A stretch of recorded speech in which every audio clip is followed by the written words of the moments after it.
एक छोटे से गांव में एक पुराने महल की कहानी। ये महल सुंदर और भव्य था, परंतु उसमें विचारकों और स्थानीय लोगों के बीच एक भयानक रहस्य बसा हुआ था। एक रात गांव के छोटे से लड़के ने अपने दोस्तों के साथ उस महल का खोज किया। चांदनी की किरणों में महल भी अब तक सुंदर लग रहा था, लेकिन उसके अंदर कुछ अनजान और डरावने हालात थे।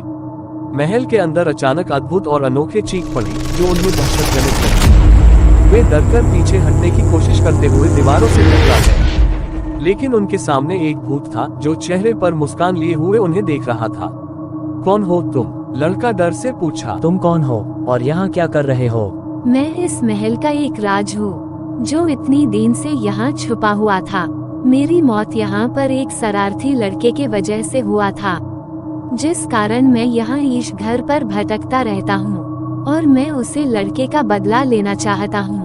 अच्छा ठीक है, मैं तुम्हें बदला लेने में मदद करूंगा, बट मेरी एक शर्त है, बदला पूरा होने के बाद तुम्हें ये घर छोड़कर जाना पड़ेगा। फिर उसे लड़के ने उसे बदमाश लड़के को चालाकी से उसे बंगले में लेकर आया और भूतनी उसे बदमाश लड़की को देखकर जोर से चिल्लाने लगा। मैं तुझे मार डालूंगा, तुझे मैं जिंदा खा जाऊंगा। मेरी कोई गलती नहीं थी, मैंने जानबूझकर आपकी जान नहीं ली। मैं थोड़ा नशे में था और आप पूरा छत के ऊपर कोने में खड़ी थी। मैंने जानबूझकर आपको छत से धकेला नहीं, गलती से आपके ऊपर गिर गया और आप नीचे गिर गई।